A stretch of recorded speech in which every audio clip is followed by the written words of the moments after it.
Now, recently, some Democrats have been talking openly about replacing Nancy Pelosi. Now, it's because of the fact that Pelosi has presided over some of the worst defeats the Democratic Party has ever suffered in recent memory. She, of course, defends her position by saying, "No. I'm great. I do awesome. I'm like an all-star. And look, as far as replacing me, well, I don't think the Democrats really want to move in a new direction." Well, that's interesting.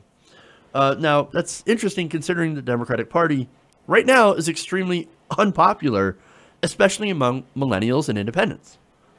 And how programs like Medicare for All happen to be extremely popular among not only those same groups, but to Democrats as well. Those policies, of course, are not so popular with the donors.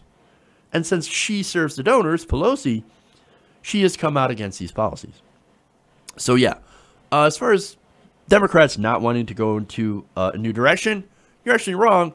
Democrats do want a new direction, one that actually involves winning. And that direction happens to be away from establishment politics. Establishment politics, of course, represented by Nancy Pelosi. Now, Bernie Sanders, for example, has an 80% popularity rating among the Democratic Party. So Pelosi is actually in the minority. Now, despite that, she says that she is the Michael Jordan of politics. That is preposterous for some of the reasons that I already talked about. Now, on July 30th, she told Fox News that she is, quote, a master legislator. Really? Master legislature. Really? You had a supermajority and you couldn't pass progressive health care. Why didn't you? Well, it's because your donors didn't want it.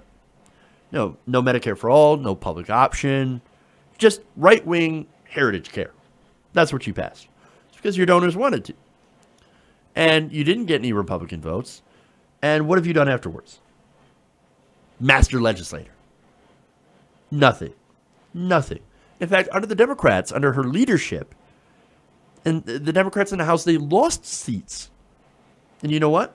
That allowed the Republicans to come in and gerrymander the fuck out of the districts in order to make sure that the Democrats would have an incredibly hard time being able to win back the House.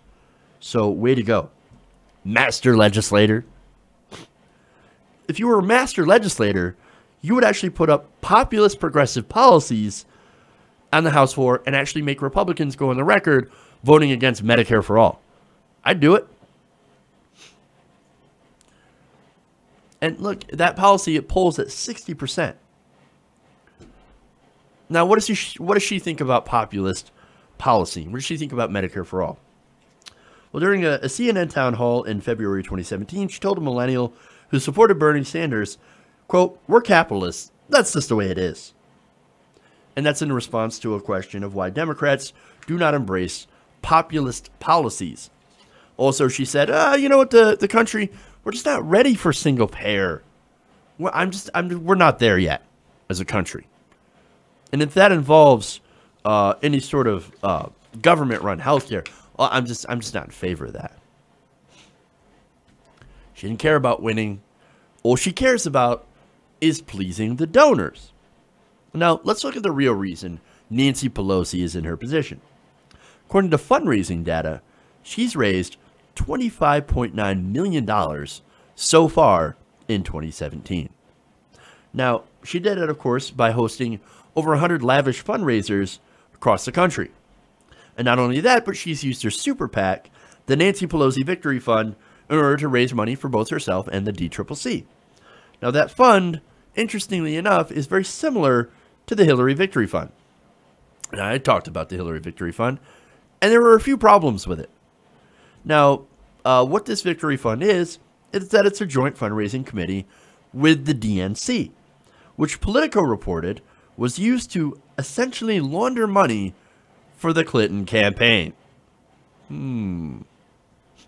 So far this year, about $1.2 million has passed through the Nancy Pelosi Victory Fund. Another committee, Nancy Pelosi for Congress, has received over $1.2 million in campaign contributions in 2017. Her leadership PAC, called PAC to the Future, get it? Get it? Clever. That has received over $300,000 so far this year, including $2,500 from Blue Cross Blue Shield Super PAC. Is it any wonder why she was against Medicare for All? The Washington Post also recently reported that Pelosi racked up multi-million-dollar fundraising hauls at a trio of speakers, cabinet VIP events this year in San Francisco, New York, and LA. So, look, that's a lot of money. She might be the Michael Jordan of fundraising. So, okay, let's look at some of her donors. Okay. Some of the top donors listed donations of $16,200 each via employees from the investment bank Moelis & Company, a private venture capital firm, Ambax Venture Partners, Regis Management Investment Advising Firm, Klein Financial, Francisco Partners Private Equity Firm, and DFJ Venture Capital. So it's a lot of bankers in there. Match contributors to Nancy Pelosi's Victory Fund include DNC Treasurer William Darrow, lobbyist Michael Berman, oil tycoon Erich Gordon and Ann Getty, former Bill Clinton advisor Tom Werner, billionaire George Marcus, and former White House press secretary under Obama, and now Amazon senior VP James Carney. Gee, is there any wonder why she's so resistant to Sanders' agenda and progressive policies? I can't quite tell. All this says is that she's pretty good at raising money from wealthy donors. Now, I understand that this is our system. You need money to run elections. I get it. You want to go and make that point, but you need money to win. I get it. I get it. But that's the problem here.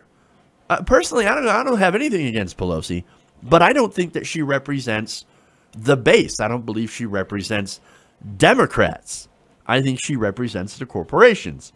And the problem is, and the reason why, is that it's the system. It's systemic. The system incentivizes and allows people like Pelosi to maintain power because they are so close to the spigot of money. She's not really popular with the people, okay? She's not even popular with a lot of Democrats. There's at least 20 Democrats openly talking about removing her as speaker and replacing her. Now, you also have Democratic challengers vying for her seat.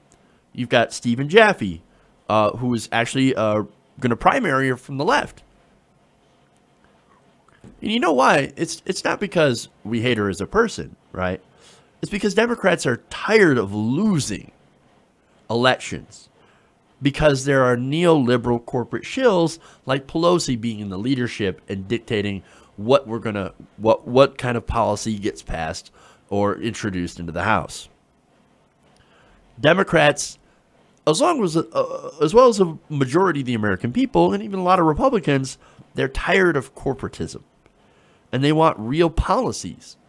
They want policies that will help the American people.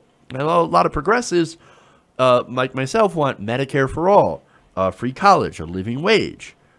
And if you as a Democrat are not willing to back those policies and instead raise millions and millions of dollars from the banks and health insurance companies, then we need you to kindly step the fuck out of the way. It's time to get rid of the corporate Democrats. It's time to primary them all. Get them the hell out of Congress. If you don't represent us like Nancy Pelosi, then you got to go. So you got to go, Pelosi. You got to go. It's time. Nothing personal, but we want someone to actually represent us. Hey everybody, thanks for watching this video. If you want to see more like this, please hit the subscribe button below. And if you want to support truly independent progressive media, please consider becoming a patron at patreon.com/TYTNation.